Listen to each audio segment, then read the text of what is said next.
नहीं, बिल्कुल लोकसभा चुनाव की तैयारी में एनडीए गठबंधन पूरी तरीके से मजबूती से तैयार है और जिस तरीके से विभिन्न राज्यों के चुनाव के परिणाम आए हैं, जिसको सेमीफाइनल के तौर पर देखा जा रहा था, तो जब सेमीफाइनल इस तरीके का रहा है तो इस बात में कहीं कोई संदेह नहीं है कि 2024 के लोकसभा के चुनाव में एनडीए गठबंधन पिछली बार से भी ज्यादा सीटों के साथ हम लोग सरकार बनाएंगे। इस बार 400 से ज्यादा सीटें हम लोग का एनडीए गठबंधन मौजूदा प्रधानमंत्री आदरणीय नरेंद्र मोदी जी के नेतृत्व में जीतने जा रहा है। इसमें कहीं कोई संदेह नहीं है।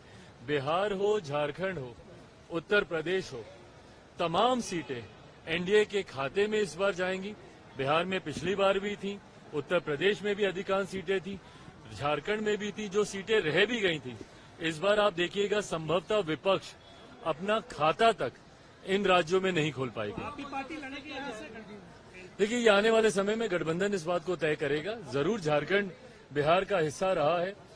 हमारे नेता आदरणीय रामविलास पासवान जी का एक बड़ा जनाधार रहा है, पर अंतोगत्वा फैसले वही लिए जाएंगे जो गठबंधन को मजबूती देने का काम करें। कांग्रेस के राज्यसभा सांसद के पास से करीब 300 करोड़ रुपए जो है कैश मिले हैं, किस तरीके से देखते हैं? मोदी जी बोले कि हमारी गारंटी किसी को नहीं छोड़ेगा। भाई बिल्कुल सही बात है। और प्रधानमंत्री जी की गारंटी, मोदी की गारंटी पे आज की तारीख में पूरा देश विश्वास करता है। जिस तरीके से भ्रष्टाचार का अड्डा कहीं न कहीं भारत की राजनीति को बना दिया गया था, और जितने भी विपक्ष के घटक दल हैं, और आप तमाम दलों को आप देख लीजिए। भाई आज मैं झारखंड में हूं, यहीं के जो विपक्ष के राजनीतिक दल हैं जो यहाँ पे सत्ता में हैं, या आप देश के बाकी तमाम देख लीजिए जो तथाकथित इंडिया अलायंस बनाकर मौजूदा प्रधानमंत्री जी और मौजूदा एनडीए अलायंस को समाप्त करने का प्रयास कर रहे थे। उन सब ने कहीं न कहीं भ्रष्टाचार के माध्यम से सिर्फ नाजायज संपत्ति और पैसा अर्जित करने का उन लोगों ने काम किया, जिसका परिणाम देखने को मिल ही रहा है, उदाहरण हम लोग को देखने को मिल ही रहा है। ऐसे में इन सब का हर्ष अंतोगत्वा जांच के बाद जेल में ही होगा, ये मोदी की गारंटी जरूर है। नीतीश जी भी झारखंड आने वाले। भाई जरूर आए झारखंड। जो अपने प्रदेश को नहीं बचा पाए, जो खुद बिहार में तीसरे नंबर की पार्टी बन गए, आधे से ज्यादा प्रत्याशी जिनके चुनाव हार गए, जो खुद बिहार में एक चुनाव लड़ने की नहीं सोच सकते, जिनको अपने लिए भी दूसरे राज्यों में जाकर सीट तलाश करनी पड़ती है, वो झारखंड जाएं या उत्तर प्रदेश जाएं, जिनको बिहार की जनता नकार चुकी है, देश के किसी राज्य की जनता उनको स्वीकारने वाली नहीं।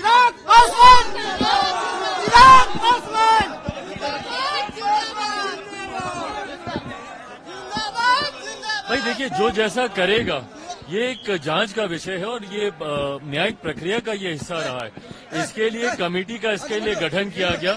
कमेटी ने बाकायदा कमेटी ने इस बात को तय किया कि कौन रहेगा।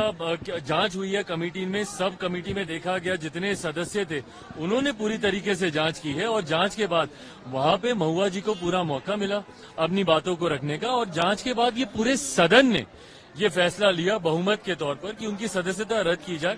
और मुझे लगता है कहीं ना कहीं ये एक सांसद होने के नाते आपकी कार्यशैली कैसी रहनी चाहिए, ये उसको लेकर भी एक प्रेसिडेंट सेट हुआ है। जो संसद सदस्य इस बात को हल्के में लेते हैं कि भैया हमारे आईडी को हम दूसरे को यूज करने दें, वो यूज नहीं, वो मिसयूज होता है। कल जदयू के भी बांका से एक सांसद है, उन्होंने खुद संसद में खड़े होकर इस बात को कहा कि भैया मेरा भी आईडी कोई दूसरा इस्तेमाल करता है, मेरा पीए इस्तेमाल करता है, मुझे तो कंप्यूटर यूज करना तक नहीं आता। तो भैया आप क्यों हैं भारत की संसद में? अगर आपको इतना भी नहीं इस्तेमाल करना आता, अगर आपको खुद अपने सवाल बनाने नहीं आते और आप दूसरों पे निर्भर हैं, तो आप ऐसे में एक बड़ी आबादी की जिम्मेदारी आप कैसे लीजिएगा?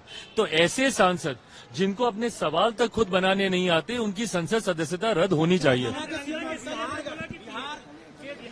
ये गलत है जो लोग डीएनए पे सवाल उठाते हैं। ऐसे में बिहार कांग्रेस को इसका जवाब देना चाहिए। क्या बिहार कांग्रेस सहमत है कि जब ये बिहार के डीएनए पे सवाल उठाते हैं और बताते हैं कि तेलंगाना का डीएनए बिहार के डीएनए से बेहतर है, तो बिहार कांग्रेस इसका जवाब दे, उनके प्रदेश अध्यक्ष जवाब दें, और इनके शीर्ष नेता राहुल जी जवाब दें कि किस मुंह से वो जाएंगे, क्योंकि बिहारियों का तो डीएनए इनके मुख्यमंत्री नए जो इनके मुख्यमंत्री चुने गए उनके हिसाब से ठीक नहीं है। बिल्कुल आने वाले दिनों में संगठन को भी मजबूत करना। आज तो खैर हम व्यक्तिगत कार्यक्रम पे आए हैं। आज हम रजपा जा रहे हैं, वहां पे माँ चन्मस्तिका के मंदिर में हम लोग जाकर पूजा अर्चना हम लोग वहां पे करेंगे। पर हाँ, आने वाले दिनों में बिहार झारखंड के संगठन को लेकर हमारे प्रदेश अध्यक्ष जी यहाँ पर मौजूद हैं, वीरेंद्र प्रधान जी, इनके नेतृत्व में आने वाले दिनों में संगठन को और मजबूती देने का हम लोग काम करेंगे। एक लास्ट सवाल है, आप भाई हाजीपुर लोक जनशक्ति पार्टी रामविलास ही चुनाव लड़ेंगे।